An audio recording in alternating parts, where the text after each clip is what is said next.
Good morning. I just wanted to take a moment to talk with y'all and tell you about something I've been thinking about anyway. You know, there's a story in the Bible and it talks about Jesus being in a boat with a bunch of his friends, and they were out sailing along, and he was sleeping in the boat. While he was sleeping, this terrible storm comes around, and he just stays there sleeping.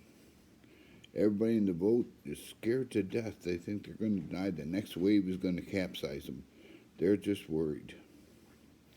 Finally, they get around to waking up Jesus. And Jesus gets up and he gets up in the boat. And he looks out there and he tells the wind to be still. As soon as the wind is still, the waves go away. Everything settles down. And he looks back at him and he says, "Why? Why are you so afraid?"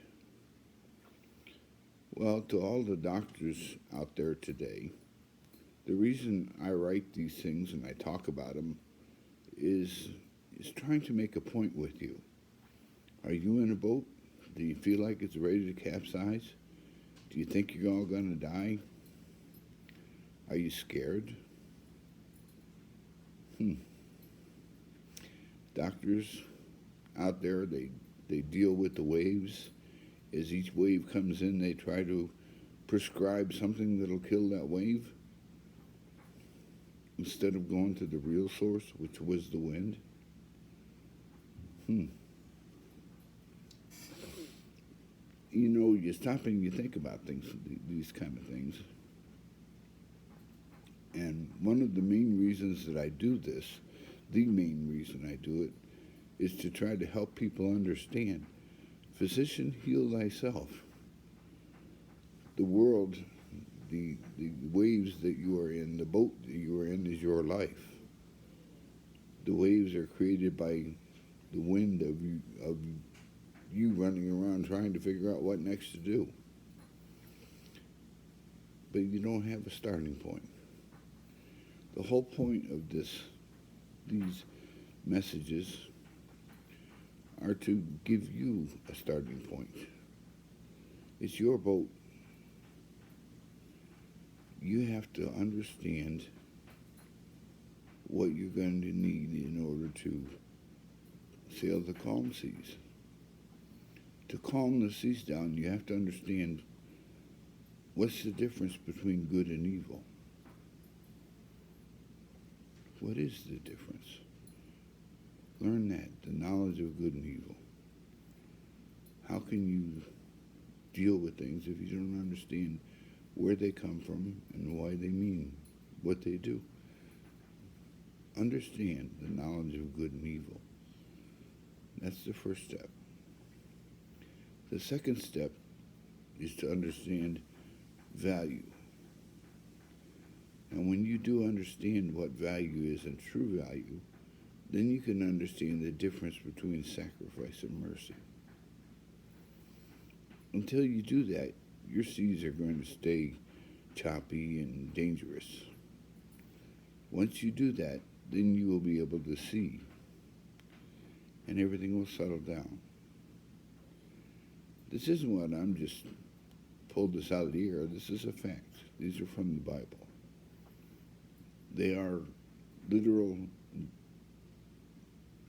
scripture of what actually occurred. And as a result of this occurring, everybody in the boat looked at Jesus and thought, well, Jesus talks about one God.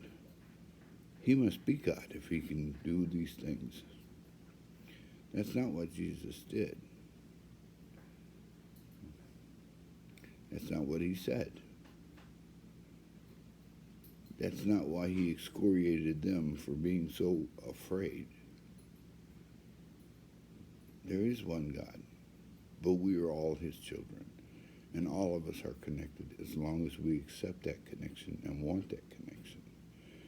We were given the ability to turn away, to separate ourselves. That's what you get to choose. Now, when you separate yourself, you're on a really rough, choppy sea. And that's what's going to happen. Yes, your boat will capsize and you will die. But in the boat where you trust God, you believe God, you know what good and evil is, you know what sacrifice and mercy is, you never have to worry. That's what this is all about. Trying to explain to you how you can sail your seas in your boat, which is your life, and find peace and happiness, and how it can be lasting. But it's up to you. Physicians, quit dealing with the waves and start dealing with the wind. Quit dealing with the symptoms and start dealing with the problem. So many of your patients trust you and thought that's what you were going to do. And you listened to other men and said, well, my job is to alleviate pain. You can never alleviate pain if the patient doesn't want to do the things that are going to make them healthy. So, see, that's the problem. We all look at somebody else and say, solve our problems. No. The problem has to be solved within you. You are the wind. Each of us. Each of us are the wind that creates those choppy, dangerous waves in our life. We can make it better or we can make it worse. Medication isn't going to help it. Your understanding and your love will. I hope you take some time and think about these things, because it really is the difference between life and death. That's what understanding sacrifice and mercy means. Good and evil. And everybody thinks, just like the physicians I talked about, you're dealing with the waves, but you're not. Deal with the wind. That's what created the waves. Understand things that separate and divide. That's what evil is. Evil always separates. It always divides. It weakens. It'll destroy. Good always means more. Always leads to more. More of everything, quantity and quality. That's what good is. Look at your life. Look at the things in your life and try them in your own mind. I'm not here to tell you who God is or where God is. I'm here to try to point out simple truths to you. He's within you. It's up to you to find him, to let him be within you. I can't define something that can't be defined. I can't separate him. He can't be separated. I can tell you how to find him, and that I've done. Understand the difference between good and evil. Understand why they exist, what they're done, what they're for. Then you can understand sacrifice and mercy. Then you'll have the whole thing, because then you'll be able to know what is value and how do you make it and how do you make it better. And that's what God created you for, to make it better. That's what this is all about. And it's your choice. If you make it better, you can have heaven. If you divided it and separated it, you just create more waves. It's up to you. Hope you have a great day. I love you. Give me a call or let me know what you think. See ya.